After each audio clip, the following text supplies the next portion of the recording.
then later in the week, we're doing a scheduled inspection on our Lear 35. And from the ground, looking up on the rudder tab, there's something didn't quite look right. So we got the stands out and we went up to take a closer look. And what we found was some metal speed tape over top some damage on the rudder tab, and then painted over white. So somebody clearly ran the one aircraft into the other, saw the damage on the Lear and decided they'd best do something about it. And they literally covered it up. And of course, again, nobody said anything, right? Wow. Yeah. The environment wasn't conducive to transparency.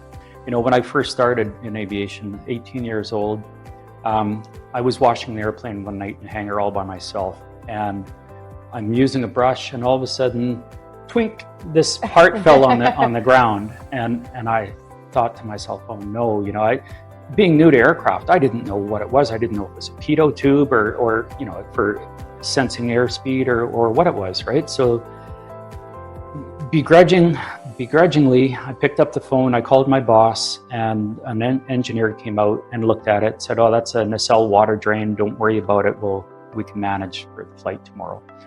But what it did, it instilled in me that it is safe to say something in the right environment. And also that I believe another thing it did for me is it instilled trust in my boss that I could be trusted to be left alone, and if something were to happen, I would come forward with it. Yeah, for sure.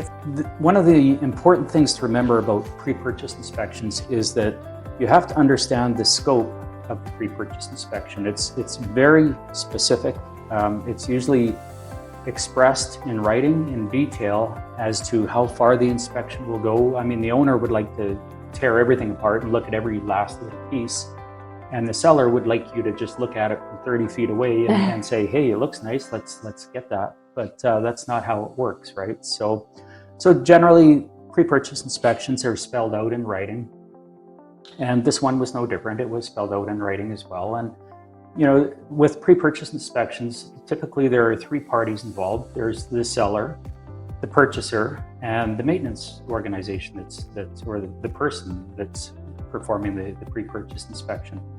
During their record review, they noticed that the aircraft had a lightning strike. And they did what all prudent people would do, and they went to the maintenance manual. The maintenance manual, of course, said if there's a lightning strike, that you must do an inspection on the aircraft for entry and exit points on the aircraft. So he thought that, you know what, the antennas on the aircraft should all be removed, because potentially if the antennas aren't bonded to the structure properly, then there could be arcing between the structure and the antennas. So, because he'd seen this before. So he actually asked the MRO to remove the antennas and check for arcing underneath the antennas. And they found some. And now all of a sudden, there were repairs that had to be done. Once you find damage on an aircraft, you have to look at what the criteria for that damage is and what the repairs are, right? So they found damage, they determined what the criteria was, and now repairs had to be effected. And they're not cheap repairs, and they're costly.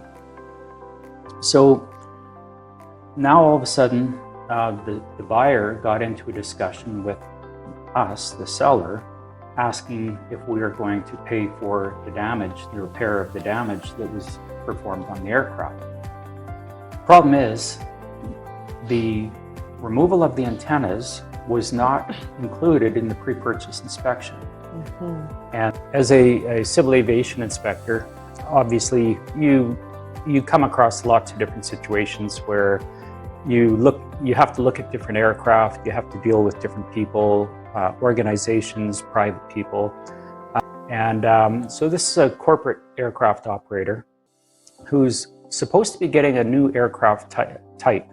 Is not only just new to his fleet, but also actually new to the register. So the aircraft register's never seen a type of this sort. And he had already been in contact with the authority, trying to get all of the pieces in place, an application had been submitted for acceptance of the type onto the register by the type certificate holder, and it was in the works, but it hadn't been accepted yet. And he was pushing and pushing, kept getting calls from him that, we're going to take delivery of this aircraft. It's happening, next 3 weeks. It's happening next 2 weeks. It's going to happen. It's going to happen. Meanwhile, the authority hadn't even agreed to allow that type of aircraft onto the register yet. And it was interesting because right away, he was saying, well, don't you want to go for lunch yet and maybe come over after lunch or whatever? And this is 11 o'clock. It's getting close to lunchtime, but I said, well, no, we'll just come over, get this out of the way, and then we'll go grab a bite, whatever. And so he was reluctant, but nonetheless, he agreed. And so it took us about 45 minutes to get there. He meets us at the front door of the company, and he welcomes us, and he guides us into his office where he says he has all of the supporting information that's still required. So that was great. We went into his office and he gave us all of the information that our certification office had asked for, and I made sure I collected everything, got copies, and then, it's our prerogative to have a look around while we're there, right? So this other inspector and we start making our way through the hangar, and this hangar has, 8 or 10 different aircraft in it. And we're just kind of meandering through the hangar, having a look around at different things. And all of a sudden, there's an aircraft of that type sitting in the back corner in the hangar. So we stopped, and the inspector and I looked at each other, and then we both turned and looked at him at the same time, and his face just went beet red. Yeah. So then we asked him, what's that aircraft? Well, that's the aircraft. It was an interesting situation because the FAA can issue a flight permit or a flight authorization of any sort for flight within their airspace. That's fine. And that's what they did. They authorized this through the production facility. So, however, for that flight authority to be valid in other airspace, it would have to be validated by that authority, whichever authority's airspace it's flying over. So this was kind of one of the pieces that was missing. So arguably, the aircraft had been flown from the production facility in the United States to the point where it was ready to leave the country, at which time it was passing into another state's airspace, but it didn't have a legal flight authority. And not only that, the state didn't even recognize that aircraft type yet.